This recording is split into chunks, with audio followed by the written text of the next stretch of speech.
The only way to keep all together is through the CPC, and the CPC is playing that role. So I have no doubt that China will continue on that path and achieve its goals.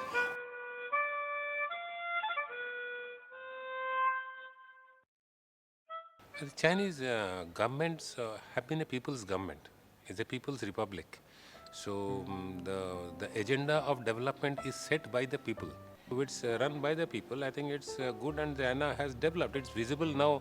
You go all across China, you can see the kind of development which has happened and how people are becoming part of it. Well, the reality of the last 30 years show that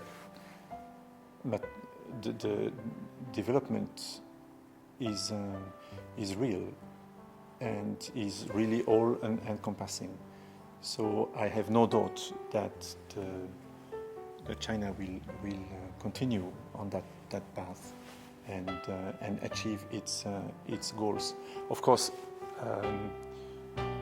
every country, my country and China, have challenges to meet, and they can be obstacles on the path to development and the achievement of the goals. But I trust that the Chinese government will overcome those challenges and reach its goals. When I was here in the 90s, another big country in Asia fell apart and divided in many nations. And I was talking with one professor, and he told me that will never happen in China, because the unity goes around the CPC, and the people have confidence on the CPC. The importance of the CPC therefore has to be related to the existence and to the purpose of the Chinese policy. You cannot see China without the existence of one spirit, one power that keep the whole country united.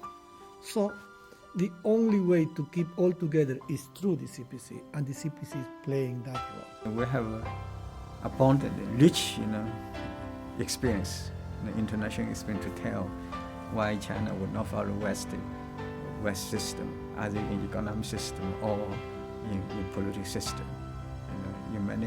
In other parts of the world, for example, like Middle East, the U.S. under the Bush government, the U.S. carried out the Greater Middle East plan to promote the Western type of democracy there, right? But you can see for so many years, now the whole Middle East is in chaos.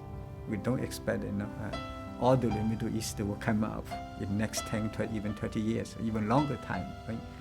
Also in other parts of the world, Africa, Latin America, because Western type of democracy does not work there, right? Does not work there. So I don't think China will follow, because China is a civilization state, has a rich history. So China, I don't, because also early on, in modern China time, Dr. Xing Zhongshan used to try to practice Western type of parliamentary system, but that was a failure. That led to the failure of the parliamentary system, led to warlordism for such a long period.